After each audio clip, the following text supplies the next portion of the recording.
ناظرین، تاریخ اور آج کے چینل کے اس خصوصی پروگرام میں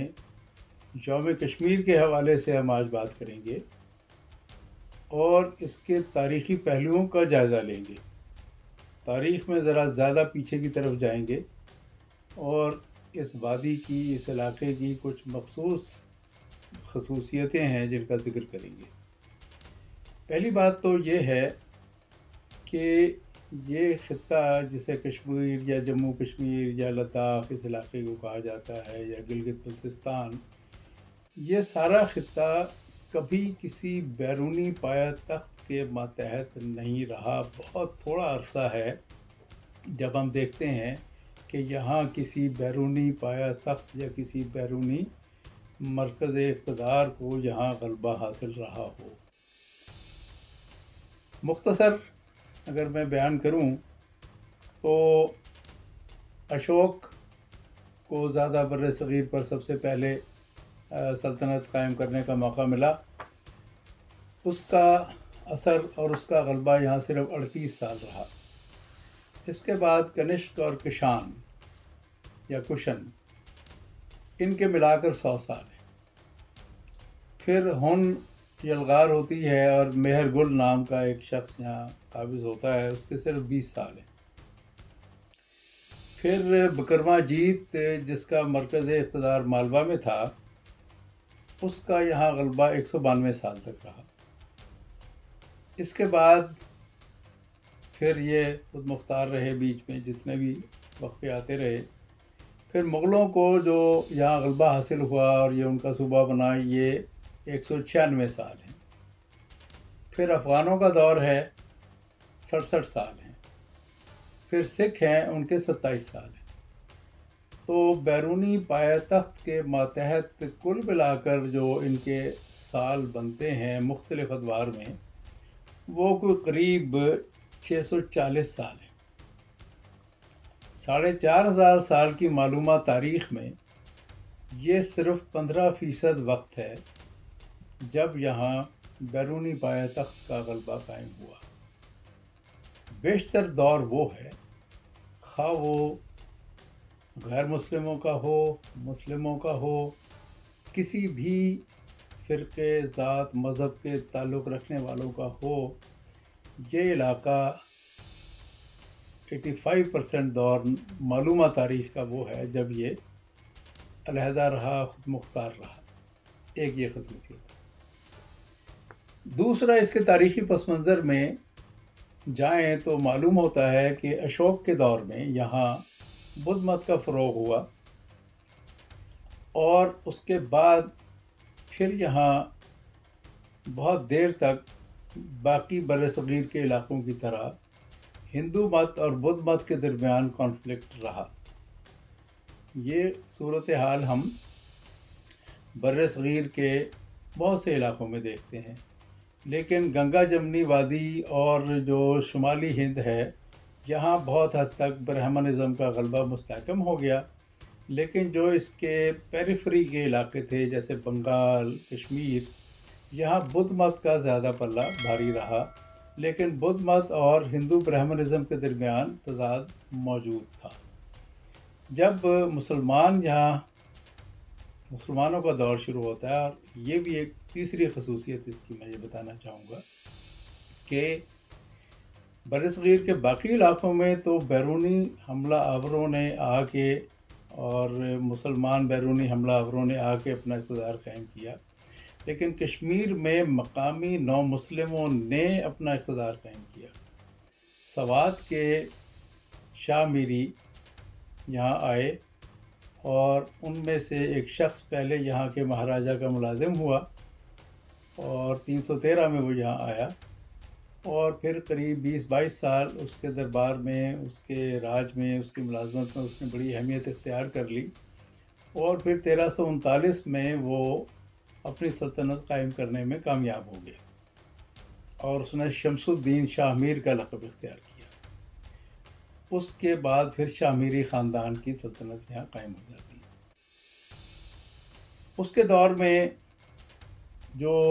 ہندو برہمن تضاد تھا وہ پھر دوسری شکل اختیار کر گیا، کیونکہ بدھ مت کے زیادہ تر پیروکار جو ہیں وہ دائرہ اسلام میں داخل ہو گئے۔ صوفیاء نے بہت کام کیا اس سلسلے میں، حضرت بل ہیں اور دوسرے بہت سے صوفیاء ہیں جن کے ہاتھ پہ، تو چونکہ بدھ مت اور صوفیزم ایک دوسرے کے بہت قریب تھے، اس لیے بدھ مت کے پیروکاروں کو بہت جلد دائرہ اسلام میں داخل ہونے کے اندر کوئی مسئلہ درپیش نہیں ہوا، اور یہاں اسلام کو بہت تیزی سے فروغ حاصل ہوا۔ شاہ میریوں کا دور جو ہے اس میں ہم ہندو اور مسلمان کے مسئلے کو یہ بھی دیکھتے ہیں کہ ان میں تنازع بڑھا بھی، اور یہ بھی دیکھتے ہیں کہ تنازع بالکل کم ہو گیا۔ ان کے ہاں ایک سلطان سکندر ہوا ہے جو سلطان سکندر بت شکن کے نام سے مشہور ہے۔ اس کے دور میں ہندوؤں پر بڑے ظلم ہوئے، ان کی عبادت گاہیں جو ہیں وہ مسمار کی گئیں، بت توڑے گئے، تو اس لیے اس کو بت شکن بھی کہتے ہیں۔ لیکن اسی شامیریوں میں ایک شخص سلطان زین العابدین ہوا ہے، بادشاہ کے نام سے بھی اس کو پکارا جاتا ہے۔ اس کا دور بہت ہی صلح کل کا دور ہے، جیسے اکبر کا دور تھا مغل دور میں، ویسا ہی زین العابدین کا دور ہے کشمیر میں۔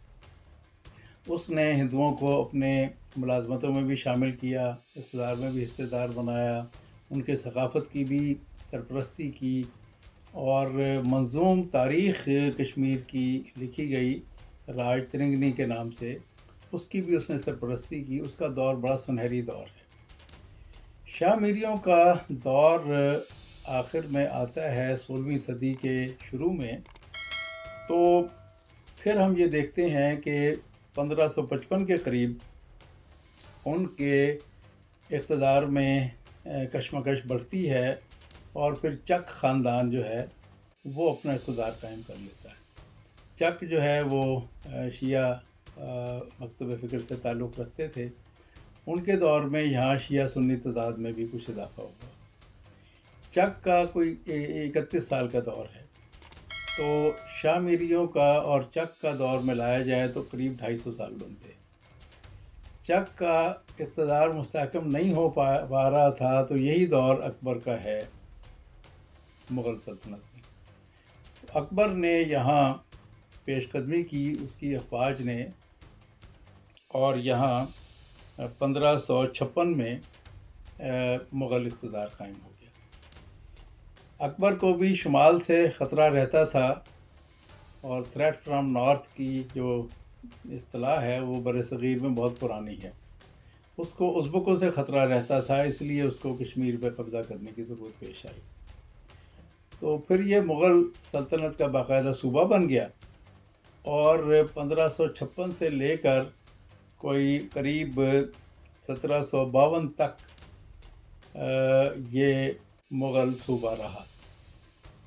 جیسے کہ آپ کو معلوم ہے کہ اورنگزیب عالمگیر کے انتقال کے بعد 1707 کے بعد مغل سلطنت کے صوبے دار تقریباً خود مختار ہوتے چلے گئے تھے، اور کشمیر بھی ان میں سے ہی ایک تھا۔ تو یہاں پر مغل اقتدار کی گرفت ڈھیلی پڑتی چلی گئی، اور اس دوران میں ایران میں نادر شاہ درانی نے اقتدار قائم کیا۔ اس نے ہندوستان پہ حملہ کیا، پھر جب وہ واپس گیا تو اسی کا ایک سپہ سالار احمد شاہ ابدالی، جس کے نام سے ہم واقف ہیں، وہ نادر شاہ کے قتل کے بعد ایران سے آ کے اس نے کابل میں ایک افغان سلطنت کی بنیاد رکھی، اور وہ علاقے جو نادر شاہ نے یہاں فتح کیے تھے ہندوستان میں، ان کو اس نے دوبارہ سے آ کے فتح کر لیا۔ اور 1752 میں جب وہ لاہور میں تھا تو کشمیر میں جو مغل صوبے داروں کی آپس میں کشمکش چل رہی تھی، ان میں سے کچھ عناصر نے ابدالی کو دعوت دی، حملے کی، اور ابدالی کا قبضہ کشمیر پر ہو گیا۔ وہ افغانوں کا دور شروع ہوتا ہے۔ وہاں کے لوگوں کو توقع تھی کہ یہ افغان وہاں آ کے کچھ صلح، کچھ امن قائم کریں گے، لیکن ان کے آنے کے بعد مسائل زیادہ بڑھے، ہندوؤں پر بھی مسائل زیادہ بڑھے، مسلمانوں پر بھی۔ احمد شاہ ابدالی کے جانشینوں میں جب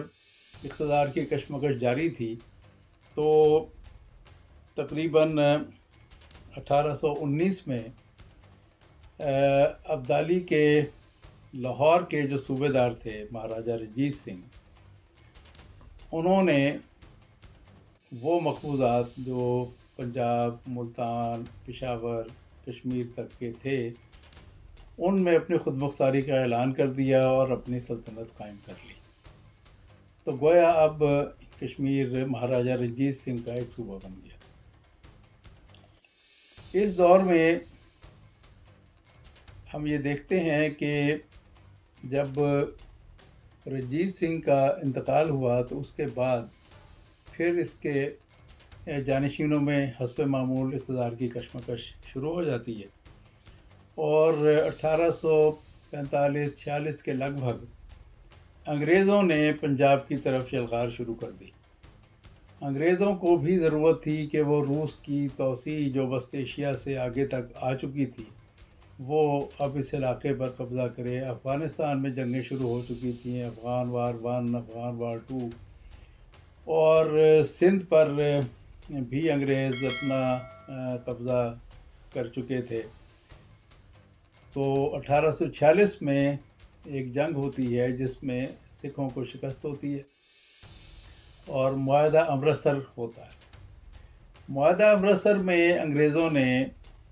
سکھوں سے تاوان جنگ کا مطالبہ کیا کہ ایک تو آپ کو شکست ہو گئی ہے، ٹھیک ہے آپ لاہور میں اپنے حکمرانی رکھیں، لیکن ہمیں اس جنگ میں جو ہمارا نقصان ہوا ہے 75 لاکھ روپے کا تاوان دیں۔ اب جو یہاں کے سکھ حاکم تھے انہوں نے کہا ہمارے پاس تو یہ رقم نہیں ہے۔ تو یہ جو جموں کا ڈوگرا راجہ گلاب سنگھ تھا، جو صوبے دار تھا سکھ ریاست کا، اس نے یہ کہا کہ یہ میں 75 لاکھ ادا کر دیتا ہوں، اس کے بدلے میں یہ سارا علاقہ آپ مجھے دے دیں گے۔ چنانچہ معاہدہ امرتسر کے تحت یہ علاقہ جو جموں، کشمیر کی وادی اور لداخ اور پھر اس کی جو کچھ باج گزار ریاستیں تھیں، یہ گلگت بلتستان وغیرہ، یہ باقاعدہ مہاراجہ رنجیت سنگھ کی سلطنت کا حصہ نہیں تھے کبھی بھی، اور نہ ہی یہ اس کے جو صوبے دار تھے ان کا حصہ تھے، یہ خراج ادا کیا کرتے تھے۔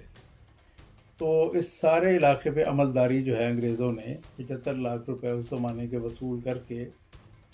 گلاب سنگھ کو دے دی۔ تو ڈوگرا راج کا آغاز ہوتا ہے۔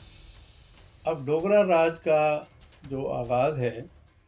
یہاں سے میں ایک بات یہ کہنا چاہوں گا کہ ہمارے ہاں تاریخ کو چونکہ دیکھنے کا بہت گہرائی میں رویہ موجود نہیں ہے، اس لیے یہ سمجھ لیا جاتا ہے کہ گویا یہ مہاراجہ کی ازلی و ابدی حکومت تھی یہاں، اور اسے مکمل اختیار حاصل تھا یہاں کے عوام کی تقدیر کا فیصلہ کرنے کا، اور اس نے جب الحاق کیا ہندوستان سے تو یہ اس کا ایک ازلی و ابدی حق تھا جس کو چیلنج نہیں کیا جا سکتا۔ اس طرح کے تاثرات یہاں جو ایک مخصوص لابی ہے جو بھارت کے بیانیوں کو پروموٹ کرتی ہے، اس کی طرف سے بیان کیا جاتا ہے، لیکن یہ جس طریقے سے ڈوگرا راج قائم ہوا اس کے بارے میں جاننے کے بعد کوئی شخص یہ نہیں کہہ سکتا کہ مہاراجہ جو ڈوگرا راج تھا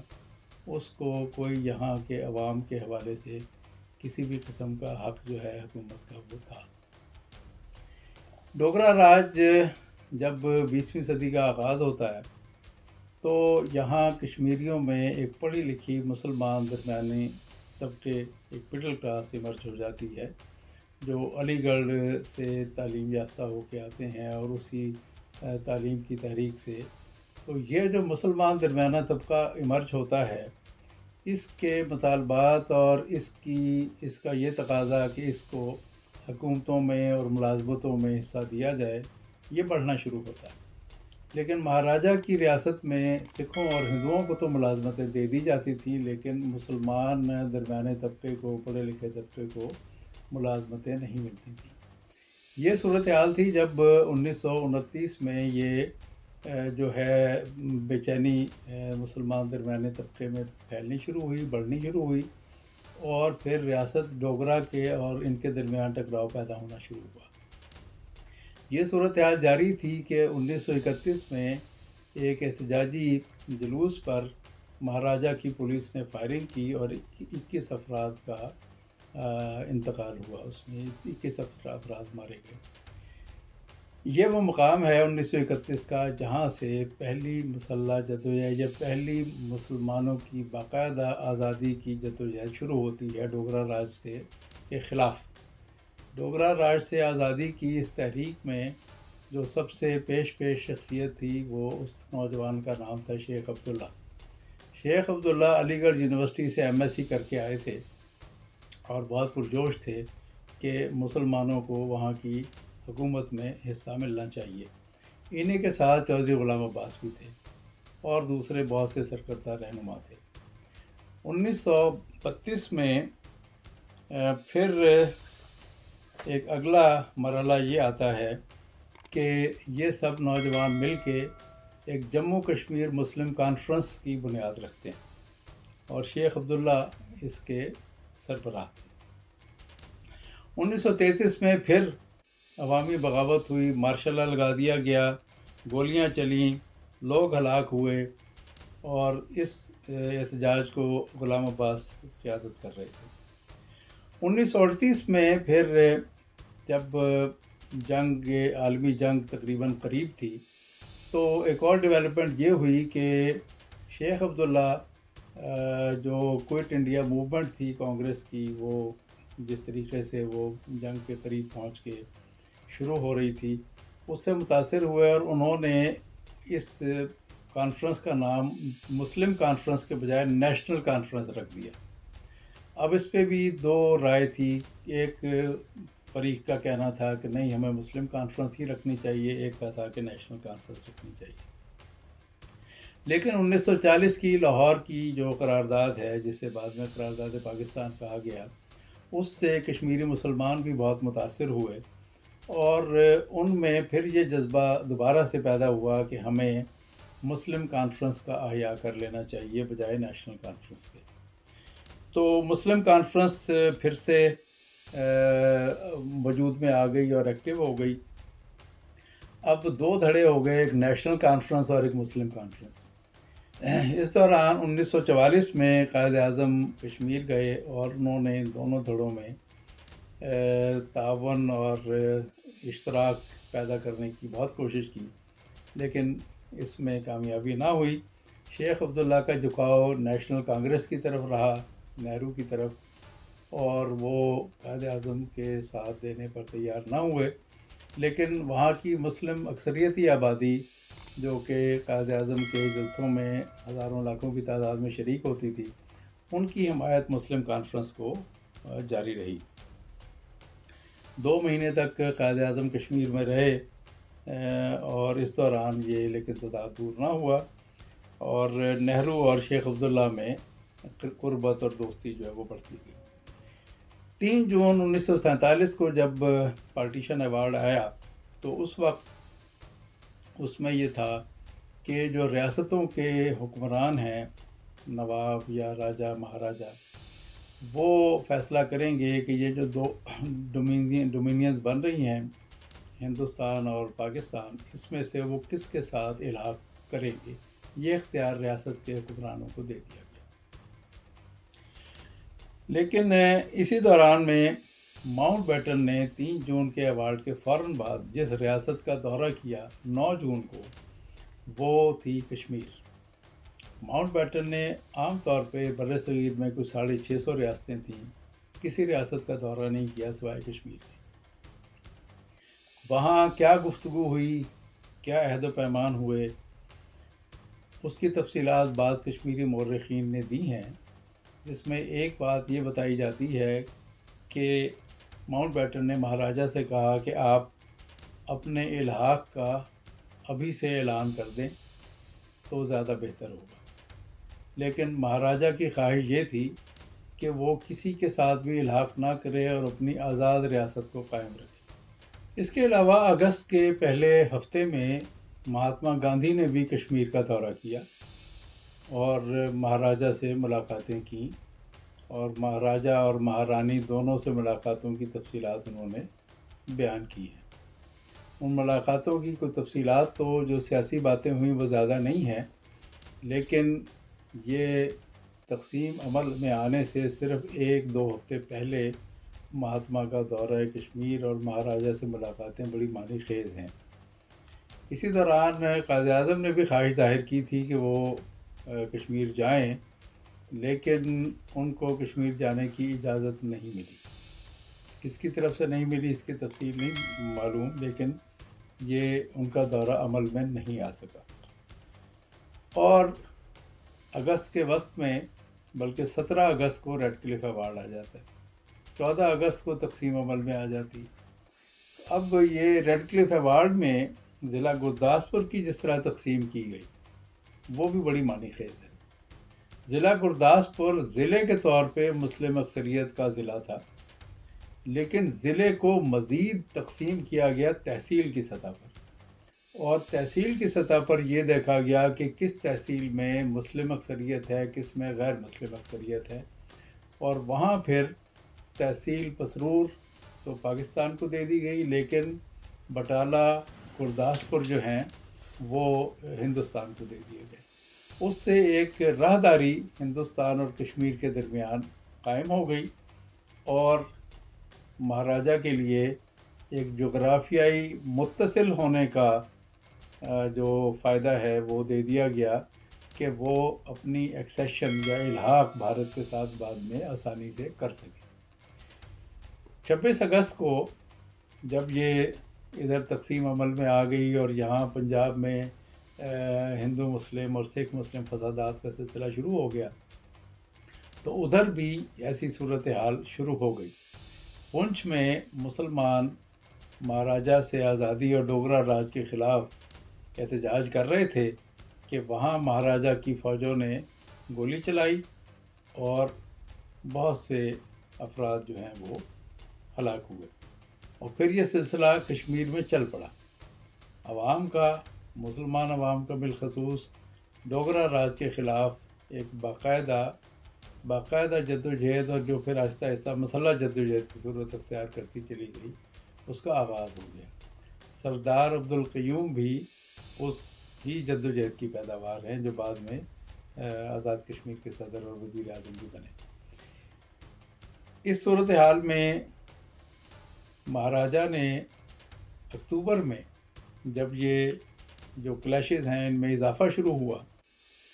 تو اکتوبر میں نہرو اور مہاراجہ کے درمیان سلسلہ جنبانی شروع ہو جاتا ہے، اور وی پی مینن کو ایک الحاق کا ڈرافٹ دے کے بھیجا جاتا ہے کہ وہ مہاراجہ سے جا کے الحاق کے دستخط لے لے۔ 26 اکتوبر کو وی پی مینن پہنچ کے سری نگر میں مہاراجہ سے الحاق کے ڈاکومنٹ پہ دستخط لیتا ہے، لیکن دستخط سے پہلے ہی بھارتی افواج سری نگر میں لینڈ کر چکی تھی، اور اس کی اطلاع اس فوج کے حصے کو بھی مل گئی تھی جو پاکستان کے حصے میں آئی تھی، لیکن اس کی قیادت ایک انگریز قائم مقام commander in chief sir Douglas Gracey جو ہے وہ کر رہے تھے۔ لیکن اگلے دن 27 اکتوبر کو قائد اعظم کو یہ اطلاع دی گئی کہ ہندوستان کی فوجیں کشمیر میں داخل ہو چکی ہیں، اور وہاں اب ہندوستانی افواج کا قبضہ ہو چکا ہے۔ تو قائد اعظم نے جنرل گریسی کو حکم دیا کہ آپ بھی اپنی فوجوں کو موو کریں، کیونکہ یہ جس طریقے سے الحاق عمل میں لایا گیا ہے یہ ہمیں قابل قبول نہیں ہے، اور یہ ایک دباؤ کے تحت عمل میں لایا گیا ہے۔ لیکن جنرل گریسی نے صاف جواب دے دیا کہ میں تو جو بر صغیر کی ہندوستان کی مشترکہ کمانڈ ہے کلارڈ آکن لیک کے تحت، میں اس کا ماتحت ہوں، میں اس سے حکم لیتا ہوں، میں اس سے پوچھوں گا تو پھر میں فیصلہ کروں گا، میں آپ کے حکم کا پابند نہیں ہوں۔ کلارڈ آکن لیک اگلے دن پھر لاہور آیا اور قائد اعظم سے ملا، اور اس نے قائد اعظم سے کہا کہ جو صورتحال اس وقت پیدا ہو چکی ہے، کیونکہ قانونی تقاضا جو الحاق کا ہے وہ مہاراجہ نے پورا کر دیا ہے، تو ان حالات میں اگر آپ فی الحال اپنا یہ حکم واپس لے لیں تو بہتر ہوگا۔ چنانچہ وہ حکم پھر واپس لے لیا گیا۔ اس کے بعد پھر وہاں جو کشمکش ہے وہ تیز ہو جاتی ہے، اور مسلح جو کشمیریوں کی ایک جدوجہد ہے وہ مسلح شکل اختیار کرنا شروع کر دیتی ہے۔ اسی دوران افغان قبائلی بھی وہاں پہنچ جاتے ہیں، اور 1947 کے آخر میں دسمبر میں، اور پھر 48 میں پھر یہ سلسلہ بڑھتا چلا جاتا ہے، تضاد، ٹکراؤ، خونریزی، اور 48 میں پھر یہ باقاعدہ پاک بھارت جنگ کی صورت اختیار ہو جاتی ہے، اور پھر سلامتی کونسل کے اجلاس ہونے شروع ہو جاتے ہیں، قراردادیں، مسودے، پھر ایک کمیشن اقوام متحدہ کی طرف سے بھیجا جاتا ہے حالات کا جائزہ لینے کے لیے، اور حالات کا جائزہ لینے کے بعد واپس جا کر وہ جو رپورٹ دیتا ہے اس کی بنیاد پر ابھی وہاں یہ غور و خوض چل ہی رہا ہوتا ہے کہ یہ جو جنگ ہے اس میں پاکستان کا پلہ جو بہتر ہونا شروع ہو جاتا ہے، اور چونکہ مقامی آبادی کی حمایت بھی پاکستانی فوج کو حاصل تھی، تو ان کی کامیابی کے امکانات جب نظر آنے شروع ہو گئے دسمبر 48 میں، تو نہرو خود سلامتی کونسل میں اس معاملے کو جنگ بندی کی درخواست لے کر چلا گیا کہ اس جنگ بندی کو عمل میں جلد از جلد لایا جائے۔ کہا یہ جاتا ہے کہ اگر اس جنگ بندی کو کچھ دیر تک ملتوی کر دیا جاتا تو پاکستان کی افواج یا یہ مجاہدین یہ بہت حد تک ہندوستان اور کشمیر کی وادی کا راستہ منقطع کر دیتے اور کشمیر پر پاکستان کا قبضہ ہو سکتا ہے۔ اس میں بہت ساری روایتیں ہیں، جنرل فضل مقیم کی بھی کتاب ہے، جنرل اکبر کی بھی کتاب ہے، اور بہت ساری کتابیں ہیں جو اس بات کی تصدیق میں لکھی گئی ہیں اور وہ یہ بات بتاتی ہیں۔ ہوا پھر یہ کہ سلامتی کونسل نے 1 جنوری کو ایک قرارداد جنگ بندی کی منظور کر لی، اور اس میں کہا گیا کہ فوجیں واپس ہو جائیں گی، یعنی فوجی انخلا ہو جائے گا، لیکن جہاں ہیں وہاں سیز فائر ہو جائے گا، اور اس جنگ بندی کے بعد پھر UNO کی زیر سرپرستی ایک ریفرینڈم ہوگا، استصواب ہوگا، جس میں کشمیری عوام کو یہ حق دیا جائے گا کہ وہ ہندوستان یا پاکستان میں سے کس کے ساتھ الحاق کرنا چاہیں گے۔ یہ قرارداد تو 1 جنوری کو منظور ہوئی، لیکن اس کو مؤثر ہونا 5 جنوری سے قرار دیا گیا۔ اس کے بارے میں بھی بہت سی باتیں ہوتی ہیں کہ 5 جنوری تک 4 دن کی جو اس میں دی گئی گنجائش وہ کیوں دی گئی۔ اس میں بھی یہ پہلو بتایا جاتا ہے کہ جو بھارتی افواج ہیں ان کو ایک سیف ہیون یا ان کو ایک ایسی گنجائش دینے کے لیے یہ 4 دن کا موقع دیا گیا تھا تاکہ جو جنگ کی صورتحال ہے اس میں کچھ پانسا بڑھتا جائے۔ اسی دوران میں یہ بھی بتایا جاتا ہے کہ پاکستان کی کمانڈ میں بھی کچھ تبدیلیاں ایسی کی گئیں کیونکہ کچھ پیش رفت ایسی کی جانی تھی جو ان کمانڈ کی تبدیلیوں کی وجہ سے نہ کی جا سکی، اور 5 جنوری 1949 کو سیز فائر اس لائن پر ہوئی جس کو اس زمانے میں سیز فائر لائن یا خط متارکہ جنگ کہا جاتا تھا، اور بعد میں پھر شملہ معاہدے کے بعد یہی لائن آف کنٹرول یا LOC کہلاتی ہے۔ اس مختصر سے پس منظر کے بعد میں اگلی جو گفتگو ہے اس میں زیادہ تفصیل میں نہیں جانا چاہتا۔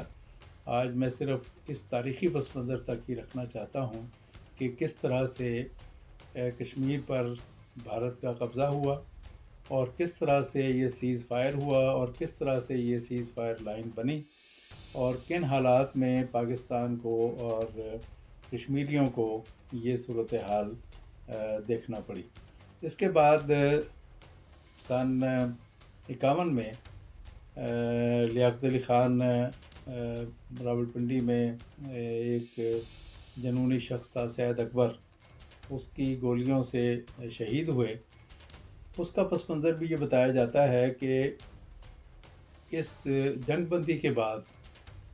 پاکستان میں بالعموم اور پنجاب میں بالخصوص جو لیاقت علی خان کے مخالف اخبارات تھے ان کی طرف سے یہ پروپیگنڈا کیا گیا کہ لیاقت علی خان نے جنگ بندی کر کے کشمیر کھو دیا ہے، اور اس پر بہت لان تان ایک طریقے سے لیاقت علی خان پر ہو رہی تھی، اور سید اکبر کو بھی جن پس پشت طاقتوں نے استعمال کیا اس کے ذہن میں بھی یہی بات ڈالی گئی تھی جس کے نتیجے میں اس نے یہ گولی چلائی۔ 51 کے بعد سے پھر اقوام متحدہ میں مسلسل اجلاس ہوتے تھے۔ سر ظفر اللہ پاکستان کے وزیر خارجہ بہت لمبی لمبی تقریریں کرتے تھے، کشمیر کا کیس پیش کیا جاتا تھا، استصواب کا مطالبہ کیا جاتا تھا، لیکن مختلف حیل و بہانوں سے استصواب ٹلتا رہا۔ لیکن اسی دوران یہ بتانا بھی ضروری ہے کہ جب الحاق ہوا تھا 1947 میں، تو شیخ عبداللہ اس حکومت کے سربراہ بنا دیے گئے تھے جو کہ بھارت سے الحاق کرنے کے نتیجے میں وجود میں آئی تھی۔ اگرچہ اس کا مخصوص درجہ تھا، اور یہ وہ وعدے تھے جو نہرو نے شیخ عبداللہ سے کیے تھے کہ کشمیر کو ایک مخصوص درجہ حاصل رہے گا، کشمیر کا اپنا جھنڈا ہوگا، کشمیر کی ایک اپنی حیثیت ہوگی، اور اس حکومت کو اپنے علاقے میں اصلاحات کرنے کے تمام اختیارات حاصل ہوں گے۔ یہ تقریباً نیم خود مختار ریاست ہوگی۔ اس لالچ میں یا اس دھوکے میں شیخ عبداللہ نے یہ صورتحال قبول کی تھی، لیکن 1953 میں شیخ عبداللہ جو اصلاحات یا جو چیزیں کشمیر میں کرنا چاہ رہے تھے اس کو روکنے کی کوششیں ہوتی رہیں پہلے، لیکن ایک مقام ایسا آیا کہ 1953 میں نہرو نے شیخ عبداللہ کو برطرف کر دیا اور بخشی غلام محمد کو وہاں کی حکومت کا سربراہ یا وزیر اعظم لگا دیا گیا اور شیخ عبداللہ کو جیل میں ڈال دیا گیا۔ یہ صورتحال صرف شیخ عبداللہ کے ساتھ نہیں ہوئی، بلکہ جو اکالی دل کے رہنما تھے ماسٹر تارا سنگھ، ان کو بھی پٹیل نے اور نہرو نے اور گاندھی نے اور کانگریس کی قیادت نے یہ یقین دہانی کرائی تھی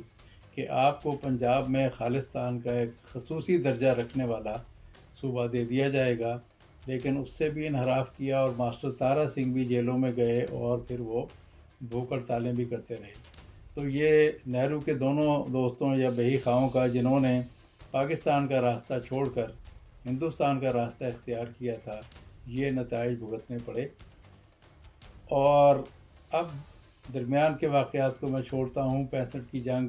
آپ اس کے لیے ایک الگ نشست چاہیے، اس کے بعد 71 کی جنگ، اس کے لیے الگ نشست چاہیے، معاہدہ تاشکند، اس کے لیے ایک الگ نشست چاہیے۔ لیکن صرف آج کی صورتحال کے بارے میں یہ کہنا ضروری ہے کہ آج 2019 میں 5 اگست 2019 میں وہ خصوصی درجہ جو کہ آئین کی شق 370 کے تحت، بھارتی آئین کی 370 کے تحت جو دیا گیا تھا،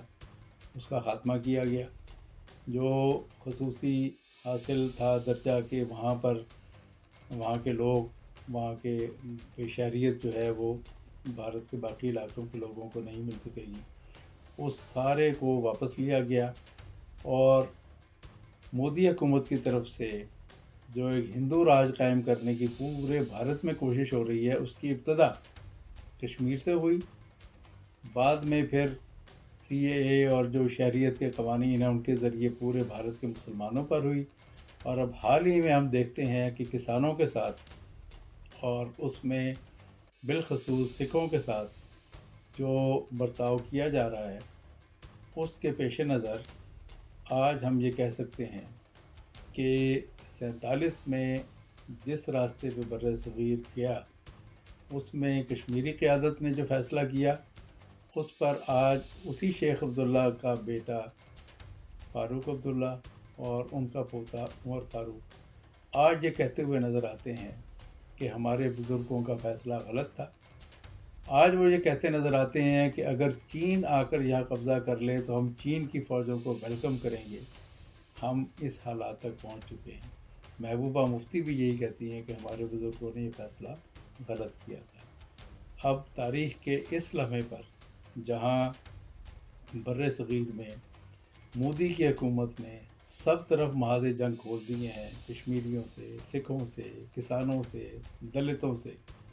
اس موقع پر میں سمجھتا ہوں کشمیریوں کو تاریخ نے ایک موقع دیا ہے قوت پکڑنے کا اور اپنی تحریک کو تیز کرنے کا۔ آخر میں صرف یہ کہنا چاہوں گا کہ ہمارے ہاں اکثر یہ بات ہوتی ہے کہ عالمی طاقتیں اس میں کوئی کردار ادا کریں، اور پاکستان کی خارجہ پالیسی ایسی ہونی چاہیے کہ عالمی طاقتیں پاکستان کی حکومت کے کہنے پر اپنا کردار ادا کرنا شروع کر دیں گی۔ دنیا کی تاریخ یہ گواہ ہے کہ عالمی طاقتیں اپنے مفاد کے حساب سے چلتی ہیں۔ فرانس کو اپنے رفال طیارے بیچنے ہیں مودی کو، وہ کیوں پاکستان کے یا کشمیریوں کے حق میں بات کرے گا؟ وہ تو بھارت کی حکومت کے حق میں بات کرے گا۔ اسی طرح سے روس نے جو S-400 میزائل ہیں وہ بیچنے ہیں۔ امریکہ نے جو ٹرمپ نے بہت بڑا ایک ملٹری ہارڈ ویئر کا آرڈر لیا تھا پچھلے اپنے دورے میں احمد آباد کے، وہ اس نے بیچنے ہیں۔ یہ حکومتیں اور یہ عالمی طاقتیں اپنے مفاد کی اسیر ہوتی ہیں، انہیں عوام سے یا جمہوریت سے یا قومی آزادیوں سے غرض نہیں ہوتی۔ ہاں البتہ عالمی رائے عامہ میں یورپ اور نارتھ امریکہ میں ہر طرف ہم دیکھتے ہیں کہ کشمیریوں کے لیے بھی آواز اٹھی تھی، آج کسانوں کے لیے بھی آواز اٹھ رہی ہے۔ اب دیکھنے کی بات یہ ہے کہ جو امریکہ کے نئی انتظامیہ ہے، اس کی جو نائب صدر ہیں کملا ہیرس، انہوں نے جب یہ شق 370 ختم کی گئی تھی تو اس پر بڑی شدید رد عمل کا اظہار کیا تھا، لیکن اب جب وہ کہ امریکی ایڈمنسٹریشن کا حصہ ہیں تو اب وہ امریکی مفادات کی اسیر ہوں گی، اور امریکی مفادات بھارتی حکومت کے ساتھ جڑے ہیں چین کے خلاف حصار بندی میں، اس لیے زیادہ توقع نہیں کرنی چاہیے کہ امریکہ کا کردار بھی تبدیل ہوگا۔ ناظرین، آج تو ہماری زیادہ تر گفتگو مسئلہ کشمیر کے آغاز پر ہی رہی اور اس کے تاریخ کے ان پہلوؤں کی طرف رہی جن کا ذکر عام طور سے بہت کم کیا جاتا ہے۔ اس سلسلے میں ایک بہت تفصیلی کتاب میرے استاد زاہد چودھری صاحب نے لکھی تھی، پاک بھارت تنازع اور مسئلہ کشمیر کا آغاز، جو اس کے تاریخی پس منظر سے لے کر 55 کی دہائی کے عرصے میں جو اس کے اتار چڑھاؤ ہوئے اس پر بڑی مفصل اور پورے ریفرنسز کے ساتھ یہ دی گئی ہے۔ اس کی تکمیل اور ترتیب میں نے انجام دی ہے۔ آپ اس کو تفصیل سے جاننے کے لیے اس کتاب سے استفادہ کریں تو آپ کو اس مسئلے کے بہت سے ان پہلوؤں کا پتہ چلے گا جن کی بات بہت کم کی جاتی ہے۔ پاکستانی سیاست کو جاننے اور سمجھنے کے لیے زاہد چودھری اور حسن جعفر زیدی کی 12 جلدوں پر مشتمل بہترین کتابوں کا سیٹ پاکستان کی سیاسی تاریخ اب آن لائن دستیاب ہے۔ آرڈر کے لیے وزٹ کریں ہماری ویب سائٹ www.bnbooks.com.pk یا دیے گئے نمبرز پر رابطہ کریں۔ آپ ہمیں فیس بک اور انسٹاگرام پر بھی جوائن کر سکتے ہیں۔